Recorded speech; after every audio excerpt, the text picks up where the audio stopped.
Hey guys, how are you all doing? This is the MMA breakdown with my recap for UFC on Fox 9 Johnson versus Benavidez 2. Starting off with the online prelim card at flyweight, Alptekin Skillet defeated Darren Bone Crusher Oyama by split decision.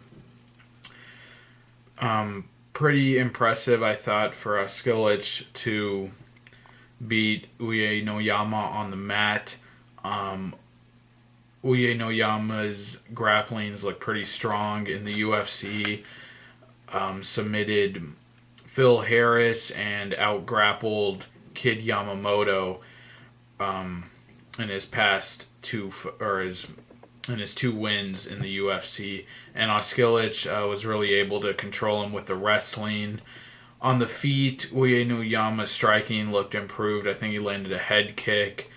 He landed some decent strikes here and there, but it was really Skillet with the control on the ground. He was stronger than Uyenoyama and was able to really control him. A little bit of a disappointing performance by Uyenoyama. Couldn't do much off of his back, but I'm sure they'll keep him around because flyweight's a very thin division still. Although he might be in danger of being cut, but I think we've kind of seen his limit as a fighter in the UFC. I think he can still put on some fun fights, but I'm not sure he can be competitive, at the top of the division. But Skillet got a win over a decent guy, and we'll see what's next for him. And next up, onto the Fox Sports 1 preliminary card at lightweight. Abel Trujillo TKO'd Roger Bowling in the second round. I thought in their first fight, Roger Bowling, he looked like he was starting to pull away late in that fight. Landed a few big uppercuts, as I remembered, got the takedown. But Trujillo in this fight just got right to work from the beginning. A completely different fight. Was all over Trujillo with the striking and the wrestling. Trujillo, super athletic guy, made quick work of Bowling. Bowling really didn't have much for him in this fight. And it's been announced that Trujillo is going to fight, I believe it was Bobby Green, and I think that is a really good matchup. Bowling, not sure what he has left to offer really, especially at lightweight, a really stacked division. I don't know if he's going to retire, but he was definitely railroaded in this fight. Next up at lightweight, Sam Stout defeated Cody McKenzie by unanimous decision. I picked McKenzie to win here, and I thought, he was going to do it in the very opening moments of the round. He got the body lock, dragged Sam Stout down to the ground briefly, but that was all the success he had in the fight. And Sam Stout just picked him apart with the striking for the rest of the fight. I think dropped him with a body shot, which McKenzie has been very susceptible to throughout his UFC career, even going back to the Ultimate Fighter. But Sam Stout really didn't have that killer instinct, and I thought it was a bit disappointing. He never turned up the heat and really didn't look for the finish in this fight. Sam Stout has been a really inconsistent guy, though, and I don't think beating Cody McKenzie, even in a really dominant fashion like he did, I don't think it really boosts him up the rankings. But he got the win, and McKenzie, Dana White was pretty mad at him for the whole the shorts thing with the price tag, and I don't know, it seems like a guy who doesn't really take things too seriously, and that might be it for him. Who knows? I'm not sure if they've released him yet or not. But Sam Stout moves on, and I think that's it for Cody McKenzie being a competitive guy in the UFC. Next up at flyweight, Zach Makovsky with a big upset defeated Scott Jorgensen. I don't know if it was the weight cut cutting down to flyweight, but Scott Jorgensen didn't seem himself in this fight. He usually pushes a really high pace, throws a high volume of strikes, but he was having a really hard time getting his strikes off and landing on Makovsky. There are a few wrestling exchanges. I think he took Makovsky down a few times, but Makovsky, he started to take control, and his cardio seemed to be a bit better than Jorgensen in this fight, and just a disappointing fight by Jorgensen. He's a guy, when I heard he was coming down to flyweight, I thought, he would be an immediate threat, or at least a credible challenger to Demetrius Johnson, and, losing to Makovsky, kind of an unknown guy, especially to the UFC fans. Definitely a terrible way to start out his career at flyweight, but big win for Zach Makovsky. I don't think he looked that great in this fight, not too impressive, but did get the win over a really big name. So we'll see what's next for him. Scott Jorgensen, though, I'm expecting him to come back strong from this, and I think we're going to see him back, and I think he can be competitive at the higher level of the division. Next up at lightweight, Bobby Green defeated Pat Healy by unanimous decision. Pat Healy looked bad in this fight. Bobby Green really outboxed him, was beating him up early and often. Even with all the showboating, Bobby Green just beat him up on the feet. His boxing is real solid, Bobby Green. The only thing is, at the end of the fight, Pat Healy got Bobby Green down and just started to tee off on his face. And I think if he had had more time, he probably could have finished the fight there. And it was really weird, because Pat Healy was in a position, I think once or twice in the fight, to take Bobby Green's back, and he wasn't able to do it. And I just thought it was really crazy, and I don't know why he didn't. When he was in that position, he should have gone for ground and pound like he did at the end of the fight. But just really weird. And Pat Healy, after his win over Jim Miller, I expected huge things for him. I thought he was going to be a title challenger. Hasn't turned out really well for him. And Bobby Green really beating him up worse than Nurmagomedov did, I think. So really great win for Bobby Green. And Pat Healy, I think he's in desperate need, I think, of a big win. 2 performances where he was really just dominated for 3 rounds. Not good. Next up at lightweight, Edson Barboza defeated Danny Castillo by majority decision. This fight should have been a draw. It was a complete bullshit decision. Danny Castillo looked great in that first round. Knocked down Barboza on the feet. Had a choke in and just pounded on him for the rest of the round. Barboza really did nothing in that first round. Just got dominated and beaten up, and nearly finished on several occasions in that first round. Showed great heart, though, to come back in second and third rounds and outstrike Castillo. I think Castillo really punched himself out in that first round and didn't have much cardio left for the rest of the fight. Barboza, everyone's really high on this guy now, and he's definitely really talented. I don't think he's quite ready for the top guys yet. I'd like to see him fight Michael Johnson. I think that would be a great fight. Michael Johnson just recently won his fight against Gleison Tebow, and I think that's the fight for him before he really steps into that higher echelon of the lightweight division. And Danny Castillo, I'm sure they won't cut him, but really disappointing to see this guy lose this fight. He definitely earned the draw, and really sad to see the judges take it away from him. I really like Castillo. I don't think he's ever going to challenge for the title, but can definitely be really competitive at the mid-level of the lightweight division, and came really close to finishing Barboza here. So too bad that he lost this fight. Next up at welterweight, Ryan LaFlare, decision. Court McGee, unanimous decision. I thought this fight was pretty difficult to score, actually.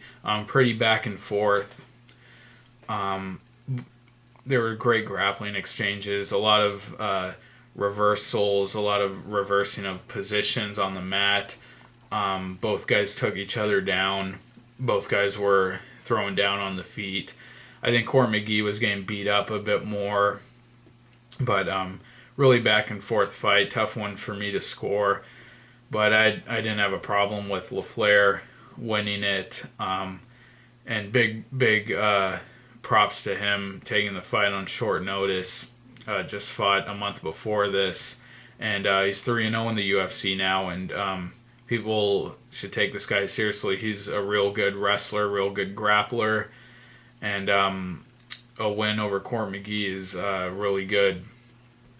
Court McGee, kind of sad to see him lose, though. A guy I followed since he was on The Ultimate Fighter, and he's a gritty, tough guy, but losing to LaFlare, I think we've kind of seen his limit. Next up, onto the main card at lightweight, Joe Lauzon defeated Mac Danzig by unanimous decision.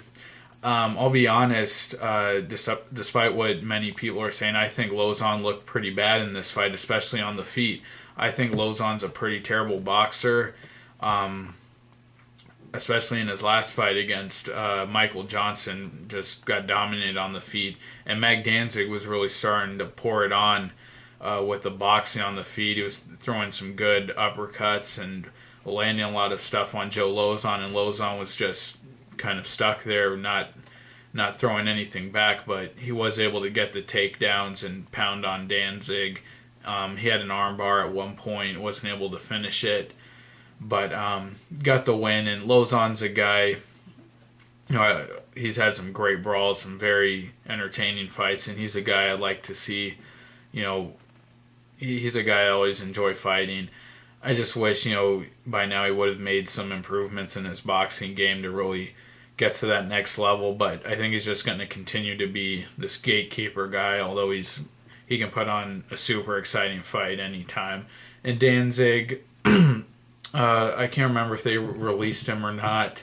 A decent fighter, but he's dropped fights now to Lauzon, to Takanori Gomi, Matt Wyman, and at the mid-level of the game, he hasn't really been winning, and I think that might be it for him. Next up at featherweight, Chad Money Mendes defeated Nick Lentz by unanimous decision. Mendes pretty much dominated this fight. Give Lentz credit, though, for hanging in there with him, taking him to the decision, ending his incredible streak of, I think it was 4 TKOs in a row. Lentz is tough, but really didn't have much for Mendes here. Mendes claims he had some sinus problems going into this, and something was definitely looked wrong with him, but he's still able to get the win in a pretty dominant fashion. I didn't really understand this matchup. I didn't think, while Lentz was definitely on a good win streak and is definitely a talented guy at featherweight, I think Mendes, is an elite guy, and I didn't really think this matchup made much sense.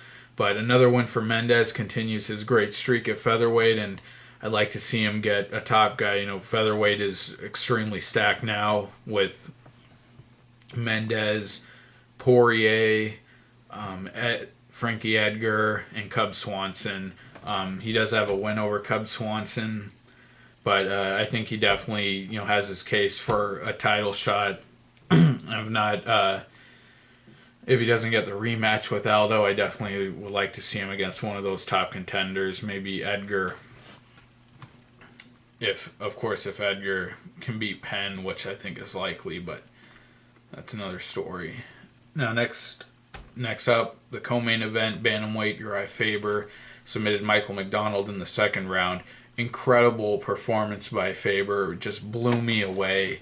I actually picked MacDonald to win this fight. Not that Faber was on a great win streak. I just thought that MacDonald had the youth on his side. I kind of viewed him as kind of the Rory MacDonald of the bantamweight division. One of these new breed guys, one of these very intelligent, very cerebral fighters. Really talented on the ground and also very dangerous on the feet. I thought he was going to get the better of Faber on the feet. I thought Faber's only chance would be to take him down and really win with the wrestling. I never thought he would do it on the feet, and it was just a beautiful performance. It was like watching a hunter setting up his prey to be killed. Faber just stalked this guy and launched that huge overhand. I think he landed it twice in the fight. Just took MacDonald out on the feet with that big overhand, and then jumped on that guillotine choke and finished him off. Incredible win for Faber. And I think this idea that, even with this win and this win streak he's been on, that he couldn't be, he can't do better against Barao than he did the first time. I think that's just ridiculous. Do people not remember Barao's fight with Michael MacDonald? It took him a lot longer to finish MacDonald, and MacDonald actually knocked Barao down in their fight. Faber took him out much more cleanly, much more dominantly than Barao did, and I think he's definitely earned that shot at the winner of Barao and Cruz. And I think it would be, I don't know if I like him to actually beat Barao, but I think it would be a totally different fight than that first one, way more competitive. I think Faber has a real live shot at beating either Barao or Cruz. Really great to see him at this age and this stage of his career. Really, with this fight, I think he really went to another level, a level that I don't think we've seen him at since his days as champion in the WEC. I'm very excited to see him fight for the title, and I think he's got a real shot, like I said, at beating either Cruz or Barao. Just blew me away. Super impressive performance, and has had an incredible year. Got a lot of fights in. This one and the Jorgensen win, both of those really impressed me. Just great stuff by Faber. And Michael MacDonald, I don't think this affects him at all. Super young guy. He's been super impressive so far. Really, has faced the elite guys in the division, especially Faber at such a young age. And he's definitely going to be back and really grow from this and be stronger, I'm sure of it. And next up, main event, Demetrius Johnson KOing,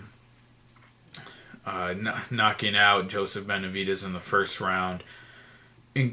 Just another incredible performance, Demetrius Johnson. I actually thought Benavidez won the first fight, and Benavidez was on an incredible win streak. This was his fourth fight in like 9 months in the UFC. That's just incredible. And he finished 2 of his previous 3 fights before this one. And I thought Benavidez had a real chance to win this fight. And Johnson just did something we've never seen him do before. In one of the promos, he said, I hit people and they go down. And, I kind of laughed at that just because, we've never seen power from Johnson before. And his fights with McCall and, just all of his fight with Kid Yamamoto, we've never seen power like this. Actually, for a long time, I thought this guy, while he had great hand speed, I never thought of him as a guy who was even a little dangerous with his hands, but knocked Benavidez clean out. I think he has a great coach with Matt Hume, and he's one of these fighters that really breaks things down scientifically, really does his homework, can really break down his opponent, and